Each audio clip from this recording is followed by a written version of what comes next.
No Time to Die is the 25th installment into the James Bond series, but is only the 5th and final outing for Daniel Craig as 007. But does this film actually give him a proper send-off?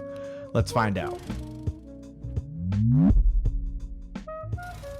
For a series of films that dates back about 60 years now, the idea of cycling in and out of new actors to portray James Bond is as big of a part of this series as vodka martinis and Aston Martins. So much so, in fact, that it's almost like kind of like a presidency, right? They get like a quarter of the presidency of actual, governing, and then the rest of their term is just people trying to figure out who the next guy will be. And for a while, I was pretty freaking nervous for this movie because it was absolutely plagued with behind the scenes delays, directors changing, lots of drama. And for a while, I didn't actually think I was going to be able to see this movie in a theater, let alone see a film that would actually give Craig the proper send-off that he deserves, frankly. Because we never really get a true goodbye for any of the actors who portray James Bond, right? I mean, sure, in the press and in the real world, there is a lot of hubbub made about the changing of the guards, so to speak. But in the movies themselves, there's not so much of a passing of the torch, but more like one person has the torch, and then this other guy comes along and now he has the torch. There's no real handoff happening there, or at least a proper farewell to the actor and a goodbye and a thank you of sorts for what they brought to this franchise and to this character. And I've got to say, there aren't many more actors who are more deserving of that in this series than that of Daniel Craig, who in regards to their tenure as this character has actually maintained the longest tenure as James Bond. That paired with the fact that the Craig Bond movies are unique, the way that they are serialized, and each follow-up film actually addresses prior events in the previous movie, which was a totally new concept for this series. And you have that serial component mixed with Craig's historic tenure as this character, and that makes this movie inherently emotional in a way, which really does give No Time to Die this very bittersweet quality to it. Now that we've spent so much time with Craig as this character, we are really continuing to dive deep into James Bond the man and less the super spy, which shouldn't be too much of a surprise, right? Because in my opinion, all the best Craig movies are the ones where they actually analyze who Bond is and what makes him tick. That was the case with Casino Royale, as well as Skyfall, and Spectre too, which this film really is a direct sequel towards specifically. And where that film leaves James, we see him essentially just drive off into the sunset with Madeline Swan, ready to actually just retire. So this film really does take the opportunity to strip Bond away from the 007 of it all and his license to kill, and really asks the audience, who is James Bond? Which, believe me, I understand if you are a bit hesitant to hear this answer, given what we saw in the last film, because, woof. But actually, this film is more so about the psyche of James Bond and less the origin or the family lineage of James Bond. When you take away the 007 alias, what's left? What kind of life has he led up to this point to now that he finally has a chance to relax and take a breath? How has this lifestyle affected him? Which really does provide for a truly unique Bond movie. You're going to hear a lot of people talk about how you've never seen a Bond movie quite like this.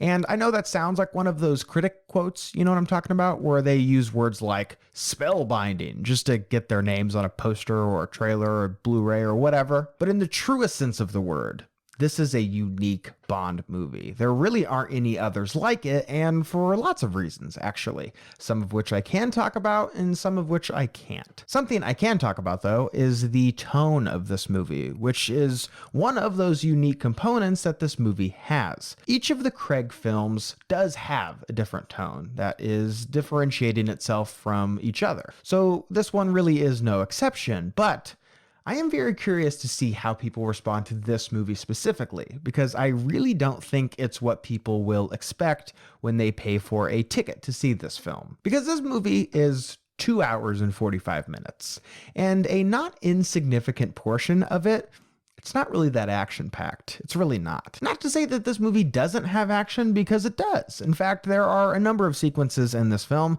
that I would say are some of the best in the entire franchise, straight up. One scene specifically, in a stairwell, it's just...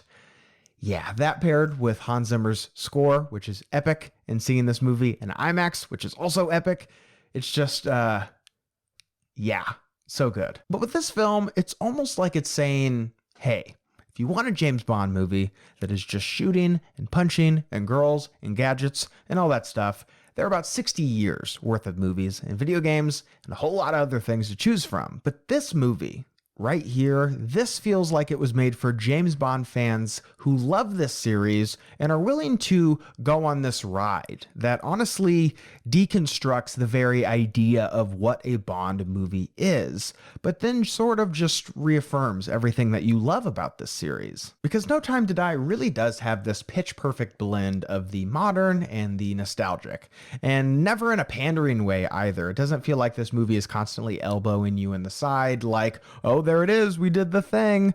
But really, there is this sense of trust here, where they give Bond fans all of those classic elements you would expect to see in a 007 movie, but they also recontextualize it in a really fresh way. And I do think, though, and I guess you can consider it a knock against this film, but I think that there is a large part of your enjoyment in this movie that will be determined by how you feel about Madeline Swan, who was introduced in Spectre. And her character is a huge part of this movie, way more than I was expecting, because, and this is true, Spectre's not very good. And so I kind of just assumed that she and some of the other remnants of Spectre would for sure be a part of this movie, but it would kind of just course correct a little bit.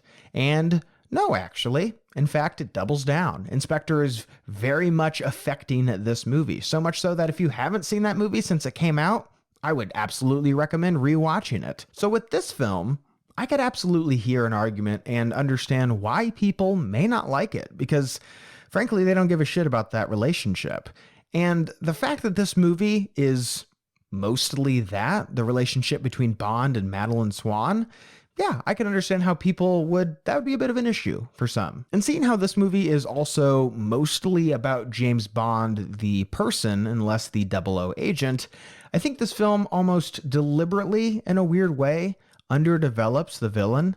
Because you may notice how I haven't mentioned the villain of this movie at all in this review, and that's because honestly, there's not that much to say. And I think if I was to discuss them in depth, it would be more in regards to spoilers. But I will say this. The villain of this movie, who is portrayed by Rami Malek, seems to be, in this movie specifically, to be a catalyst for some of those revelations that Bond has about himself and what he values. Yeah, the bad guy is trying to get this virus and these biological weapons, but the movie, frankly, doesn't really care about that, and neither do I. And I felt like he was in this film to reveal things about Bond and almost serve as kind of just window dressing, because this is Daniel Craig's last Bond movie, not this guy. So it's going to be about him, not this random villain who just sort of pops up in this movie for the first time. It's like I said, this is Daniel Craig's swan song. And although